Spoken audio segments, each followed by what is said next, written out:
Bienvenidas, bienvenidos, bienvenidas al podcast antifujifascista, esta vez con el episodio El fujifascismo en la prensa. En esta oportunidad revisaremos 3 casos en los que los grupos fujifascistas se han alineado con un sector de la prensa. Y sin olvidar que existe un monopolio de la prensa que obstaculiza la libertad de información.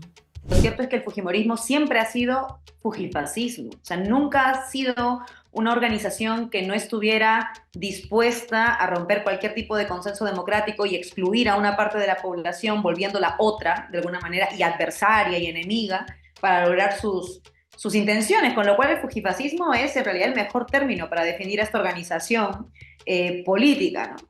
Primera desinformación. El fujifascismo asegura que el régimen de Fujimori era la salvación de todos los males. Quizás hubiera vuelto a ser presidente de la República, que sería la salvación del Perú. A la mitad de su segundo gobierno, el fujifascismo destinó 122 millones de soles de las Fuerzas Armadas al Servicio Nacional de Inteligencia, cuyo cabecilla era Vladimiro Montesinos, para la creación de los llamados diarios Chicha. El objetivo, consolidar la dictadura y además petardear a sus opositores políticos. Así nacieron El Mañanero, La Chuchi, El Tío, El Chato y La Yuca. De estos diarios surgieron titulares al estilo Turista Andrade continúa votando obreros de la MUNI o Pituco Andrade dice no soporto Lima. Si no, recordemos a Matilde Pinchi Pinchi, ex secretaria del tío Vladi, declarando ante la Fiscalía. Sí, que yo tengo conocimiento, sí, porque por lo que el doctor Montesinos siempre daba rendición de cuenta al señor Fujimori, ¿no?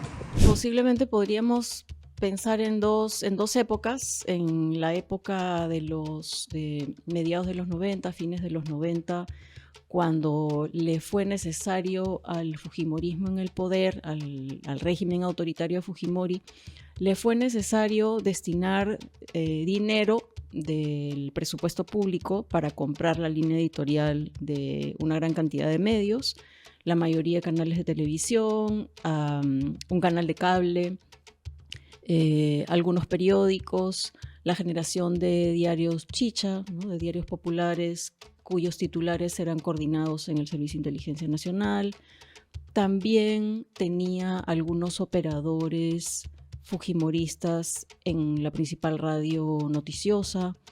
Entonces, digamos que en esa primera época había una estrategia de información aplicada en un conjunto de medios afines al fujimorismo y luego a la reelección de Fujimori, la reelección. Pero fue con pago de por medio, no solamente porque había una afinidad ideológica o una afinidad en cuanto al modelo económico. A diferencia de ese tiempo, lo que ha pesado en las 2 décadas posteriores a la salida de Fujimori, digamos en la época, en la primera década del 2000, cuando son los procesos anticorrupción, la extradición de Fujimori, etc. Allí se han mantenido varios medios pro-fujimorismo muy resistentes, pero ya sin esa necesidad de que sean remunerados de alguna forma con plata estatal, sino que ha habido otro tipo de pactos. Y hemos llegado ya a este momento, digamos, como a una tercera fase, por decirlo de alguna forma, en la que ya son otro tipo de alianzas, no solamente en términos ideológicos, sino también proyectos de impunidad, ¿no? Hay algunos medios de comunicación que se sitúan en esta línea de colaborar con la versión de que los militares no violaron derechos humanos o que merecen tener una vejez digna, asimismo con Fujimori cuando estaba vivo y estaban a favor del indulto, ¿no? Entonces hay otro tipo de coincidencias normalmente entre las élites económicas, las élites empresariales y los diversos actores fujimoristas que han copado el poder. Segunda desinformación. El fujifascismo intentó consolidar la idea de que existió fraude electoral en las elecciones del 2022. A Keiko Fujimori le robaron el triunfo presidencial, o al menos ese fue el discurso que se encargó de propalar el fujifascismo en los medios de comunicación, sobre todo en aquellos afines a su ideología, que sirvieron de caja de resonancia de sus intenciones. Su partido, seguidores y los más poderosos bufetes de abogados del país trabajaron de forma sistemática como un solo cuerpo para pedir la nulidad de 200.000 votos, alegando que las firmas de las y los electores habían sido falsificadas por los personeros del partido opositor, Perú Libre.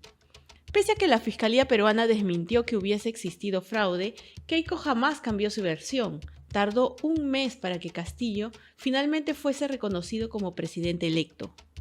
Hemos notado que ha habido una estrategia de parte de Perú Libre para distorsionar o dilatar los resultados que reflejen la voluntad popular. Convocar también a los ciudadanos para que nos ayuden a saber si existen otras irregularidades más como las que se han ido revelando a lo largo de estos días.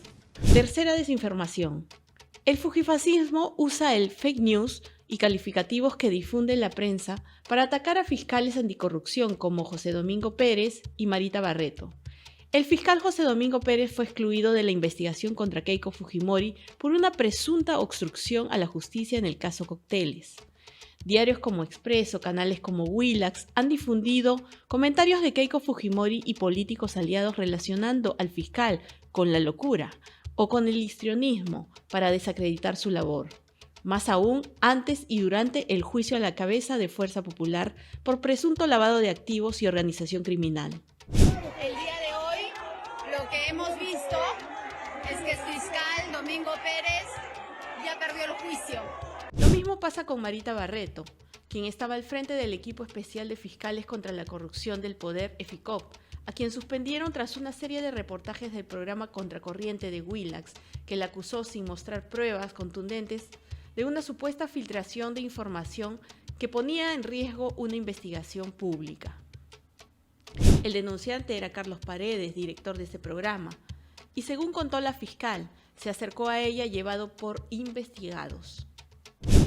Yo sí voy a afirmar categóricamente que detrás de esto hay toda una estratagema que estamos investigando justamente. Aquí se va a tener que demostrar la verdad y la verdad va a tener que aflorar. Acá ha habido una estratagema, porque esto tiene que empezar desde quién me los trajo a este señor Carlos Paredes al estudio, a la oficina. Los trajeron aquí a la fiscalía, yo supongo hoy, bajo una planificación previa de cómo hacer para desestabilizar y desarticular al EFICOP. Este señor Paredes vino traído por algunas investigadas e investigados. El conductor del programa, así como los reportajes, atacan su trabajo fiscal. Ponían en entredicho su vida afectiva y se valían incluso de pericias psicológicas sin contexto para desacreditarla en su vida profesional y privada. Este es el examen psicológico propiamente y aquí también hay una evaluación. Denota ser una persona de temperamento fuerte, poco tolerante a la crítica, desconfiada, exagerada, insegura, en busca de afecto y atención de su medio. Evidencia indicadores psicofisiológicos de ansiedad, como sudoración palmar, cefaleas e insomnio. Le suda las manos de lo nerviosa que se pone. Pero al menos en estos últimos años, pareciera también que ha tomado mucha fuerza un sector, por lo menos de la prensa, que desinforma sin mayor, sin mayor arrepentimiento, ¿no? O sea que es totalmente evidente y incluso, es lo que quizá en el Perú llamamos el sicariato mediático, ¿no? Que ataca directamente, ¿no? Como lo hacen con, por ejemplo, fiscales anticorrupción, ¿no? Jueces, entonces... O víctimas. O víctimas de la violencia. O víctimas de la violencia, ¿no? Entonces, me pregunto, ¿qué tan peligroso es ya que esta desinformación sea casi legal, ¿no? que esté casi institucionalizada, ¿no? E incluso no denunciada, incluso dentro del periodismo mismo, ¿no? Bueno, felizmente hay algunos estándares internacionales que dan cuenta de esa degradación de la prensa en el Perú. Ayer o anteayer han salido los resultados del índice de Chapultepec, que mide la valoración o el estado de la libertad de prensa en América Latina, y el Perú por primera vez está en la franja de los países en rojo, ¿no? Donde hay una alta degradación de los estándares de libertad de prensa. También en un índice de libertad de prensa que hace Reporteros Sin Fronteras, el Perú ha caído 2 años consecutivos. Me parece que el anteaño cayó como más de 20 puestos y el último año como 16 puestos. Y nunca en ningún país, según los estándares de Reporteros Sin Fronteras, si un año un país cae una gran cantidad de posiciones, el siguiente año como que se queda allí. No, en el Perú ha habido 2 años consecutivos de caer en muchas posiciones, lo que significa que la degradación de los estándares para hacer periodismo siguen empeorando. Entonces, por lo menos en el exterior están al tanto de lo grave que está ocurriendo con el periodismo. Que no...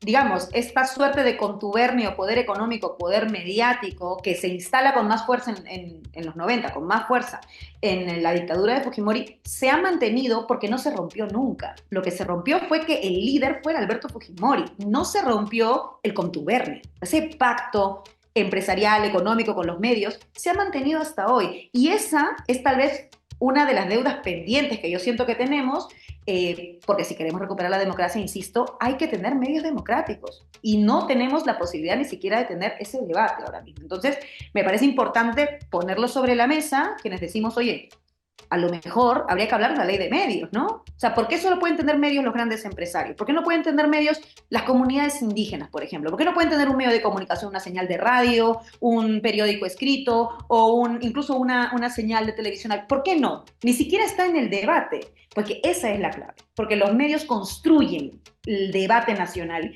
y hay voces que no quieren los poderes que se sumen a esa construcción del debate nacional. Este fue el podcast antifujifascista con el episodio El Fujifascismo en la prensa. Este podcast es una producción de laindómita.pe.